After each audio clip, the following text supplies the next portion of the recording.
తక్కువ బడ్జెట్‌లో ఇంట్లో ఉన్న వాటితోనే చిన్న చిన్నవి మాత్రం బయట నుంచి తెచ్చుకొని మంచిగా easy and simple and cute decoration అనేది నేను ఇక్కడ వీడియోలో చూపిస్తాను. ఇదైతే డెకరేషన్ నేనే చేశాను. ఇది పెళ్లి రోజుకి, యానివర్సరీలకి యూజ్ చేసుకోవచ్చు, బర్త్‌డేలకి యూజ్ చేసుకోవచ్చు. ఇంట్లో ఉన్న ఒక 2 చీరలతో మాత్రమే అలా సింపుల్‌గా చేసుకోవచ్చు. ఇక్కడైతే నేను బయట నుంచి తీసుకొచ్చినవైతే ఇవే. కలర్ పేపర్స్ మామూలుగా ₹1 ఒకటి ఉంటది అంతే. ఇవైతే ఒక ₹30కి ఒకటి పడతది. లైటింగ్స్ చిన్న చిన్నవి ₹30 వస్తాయి. కలర్స్ కూడా ఉంటాయి. నేనైతే అప్పుడు దొరికినాయి, అవే కలర్స్ దొరికినాయి కాబట్టి 3 అవే కలర్స్ తీసుకున్నా. Gold colour, yellow colour type వస్తాయి అవి. ₹30కి ఒకటి పడ్డాయి. ₹90లో 3 వచ్చేసినాయి.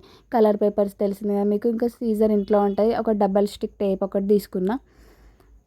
ఇది last year video, last year shoot చేసిన వీడియో. అప్పుడు నేను లాస్ట్ ఇయర్ స్టార్ట్ చేసినప్పుడు యూట్యూబ్ అప్పుడు అందులో అప్లోడ్ చేశాను. మళ్ళీ నేనే గ్యాప్ ఇచ్చేసి సరిగ్గా వీడియోస్ పెట్టకుండా, దాని మీద ఇంట్రెస్ట్ పెట్టకుండా మళ్ళీ అప్పుడు వీడియోస్ పెట్టి కూడా డిలీట్ చేసేసిన అన్నట్టు. మళ్ళీ ఇప్పుడు ఒకసారి ఆ వీడియో ఉంది కదా, ఎందుకు దాన్ని ఇంత కష్టపడి అప్పుడు చేసిన కదా అని మళ్ళీ పోస్ట్ చేద్దాం అనిపించి మళ్ళీ దాన్ని అయితే ఎడిట్ చేసి వాయిస్ ఓవర్ అయితే ఇస్తున్నాను. ఇక్కడ ఫస్ట్ అయితే కలర్ పేపర్స్ని నేను ఒక వట్ట ముక్కతో ఫస్ట్ లవ్ సింబల్లో డ్రా చేసుకొని కట్ చేసుకొని సేమ్ మళ్ళీ అదే షేప్లో ఉన్న కలర్ పేపర్స్ని అన్నిటిని ఒకేసారి కట్ చేసుకొని ఒక దారం తీసుకున్నాం. దారం అంటే మరీ సన్నది కాదు, ఇది కొంచెం పూల మల్లెలు అల్లే తాడు లా ఉంటుంది కదా, కొంచెం అది తీసుకున్నా. ఎందుకంటే కొంచెం గ్రిప్ ఆగాలి కాబట్టి అది తీసుకొని దానికి అన్ని ఫెవికాల్ పెట్టుకుంటే ఒక్కొక్కటి అక్కడ కొంచెం డిస్టెన్స్ దూరంతో స్టిచ్ చేసుకున్నా. ఇక ఇక్కడ 2 శారీస్ కలర్ కాంబినేషన్ తీసుకున్నా. అంత కలర్ అని ఏం లేదు, నా దగ్గర ఉన్న వాటిలోనే చూజ్ చేసుకున్నా. మిగతా అన్నీ అంత నార్మల్ దాంట్లో ఏమున్నాయి సారీస్ అవే చూసుకున్నా. బ్లూ కలర్ ఏమో బ్యాక్గ్రౌండ్ తీసుకున్నా. ఇంకొకటి టూ కలర్స్ ఏవి కావాలో చూసుకొని మీరు వేసుకునే డ్రెస్ని బట్టి మీరు అవి చేంజ్ చేసుకోవచ్చు. ఇది బ్లూ కలర్ తీసుకున్న. పైన అయితే మాకు అక్కడ ఒక సూట్ కేస్ ఉంది ఫుల్, దాని నిండా లగేజ్ వెయిట్ ఉంటుంది, శారీస్ ఉంటాయి కాబట్టి దానికే హ్యాండిల్ పట్టుకునేది ఉంటుంది కదా, దానిలో నుంచి ఆ 2 శారీస్ అనేది తీసాం. ఫస్ట్ 2 శారీస్ని పట్టుకొని ఆ హ్యాండిల్లో నుంచి తీయాలి. బయటికి తీసినాక ఒకటి వెనుక బ్యాక్గ్రౌండ్ లాగా యూజ్ అవుతుంది, ఒకటి ముందటి టెంట్ షేప్లో వస్తుంది కాబట్టి టెంట్ లాగా యూజ్ అవుతుంది. ఇక్కడ మా సిస్టర్ కూడా నాకు హెల్ప్ చేస్తుంది. దాంట్లో నేను ఇద్దరం కలిసి చేసినాం. ఇది వీడియోలో చూపించినంత ఈజీగా అయితే ఏం కాలేదు, చాలా టైం పట్టింది చేసిన దానికి. ఆల్మోస్ట్ హాఫ్ డే, ఈవినింగ్ 3కి అట్లా స్టార్ట్ చేసినాం, 4కి అట్లా స్టార్ట్ చేస్తే నైట్ వరకు చేసుకుంటూనే ఉన్నాం అన్నీ. ఎందుకంటే పేపర్స్ అన్నీ కట్ చేయాలి, గమ్ ఫెవికాల్తో అంటించాలి, మళ్ళీ శారీస్ కరెక్ట్గా చేయాలి, నీట్గా రావాలి కదా, టైం పడుతుంది. ఇంకా వెనకాల అది ఎక్కడ పెట్టాలని ఆలోచిస్తున్నా. మధ్యలో మా పాప కూడా ఉంది. కలర్స్ వెనకాల రెడ్ కలర్ తీసుకున్న, మొత్తం రెడ్ బెలూన్స్. ఇంకా నేను యానివర్సరీ కోసం కాబట్టి చేసింది అన్ని red balloons, red colour sheets, red balloons, red కలర్ది వెనకాల ఉంటాయి కదా చెమ్కిది, అన్నీ అవే తీసుకున్నాను అన్నట్టు రెడ్. ఇంకా మీరు కలర్స్ అనేది చేంజ్ చేసుకోవచ్చు కావాలంటే. చాలా సింపులే, చాలా వరకు అందరికి తెలిసిందే, కానీ నేను ఫస్ట్ టైం అలా చేశాను కాబట్టి నా చేతులతో నేను హ్యాపీ ఫీల్ అయినా. మరి నా లాస్ట్ వీడియోలో కూడా ఆ శారీ చూసి ఉంటారు, నేను కట్టుకొని అదే శారీని నేను ఫ్రాక్ లాగా కస్టమైజ్ చేసుకున్నాను. ఈరోజు వీడియో అనేది పోస్ట్ చేసిన, అది ఎవరైనా చూడకపోతే చూడండి. అదే శారీ, ఈ శారీ ఇక్కడ బ్యాక్గ్రౌండ్లో ఉన్న శారీ కూడా అదే శారీ. ఇక్కడ కలర్ షీట్స్ తీసుకున్నా కదా, వాటన్నిటిని డబల్ టేప్ తోటి నేను అక్కడ స్టిచ్ చేశాను. అన్నిటికీ నేను డబల్ టేపే యూజ్ చేసిన, కొన్నిటికి పిన్ పంచ్ కూడా యూజ్ చేసిన. లైట్స్ అనేది పెడుతున్నాను.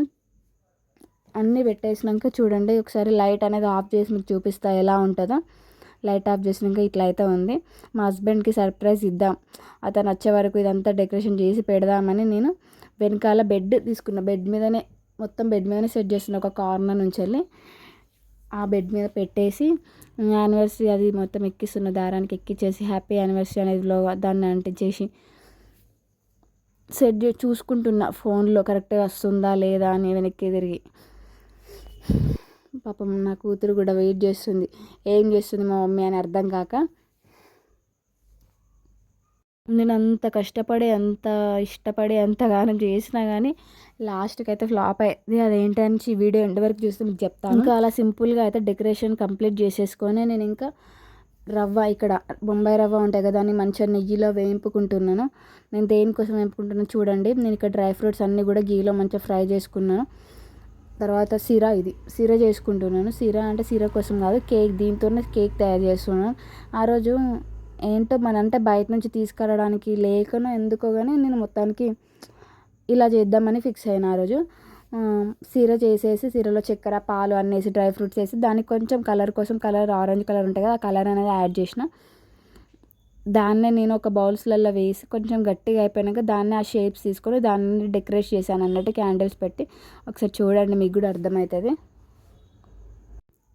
రవ్వను అయితే మంచిగా చాలాసేపు వేయించుకోవాలి. నెయ్యిలో సిమ్లో పెట్టి మందపు కడాయి పెట్టుకొని వేయించుకుంటే టేస్ట్ బాగుంటుంది. నేనైతే అలానే చేసుకుంటాను, అందరికీ తెలిసిందే. కానీ ఫస్ట్ అయితే కొంచెం ఆ రోజు యానివర్సరీ కాబట్టి ఫస్ట్ దేవుడి దగ్గర కాసేపు పెట్టి మొక్కుదామని, ఈవినింగ్ కూడా అయింది కాబట్టి మళ్ళీ అగరబత్తులు ముట్టేసి దేవుడి దగ్గర అయితే ఫస్ట్ పెట్టేసి దాని తర్వాత నేను ఆ 2 సైజెస్ బౌల్స్ తీసుకున్నాను. ఒకటి కొంచెం వెడల్పుగా ఉండి ఒకటి కొంచెం చిన్నగా ఉండేలా చూసి ఒకదాని మీద ఒకటి వచ్చేలా చూసి డ్రై ఫ్రూట్స్తో కొంచెం డెకరేట్ చేసి, అలానే కొంచెం ఫ్లవర్స్ గులాబీ రేకుల్ని అలా డెకరేషన్ లాగా గార్నిష్ లాగా పెట్టేసి చూడ్డానికి మంచిగా కనిపించేలాగా పెట్టేసిన.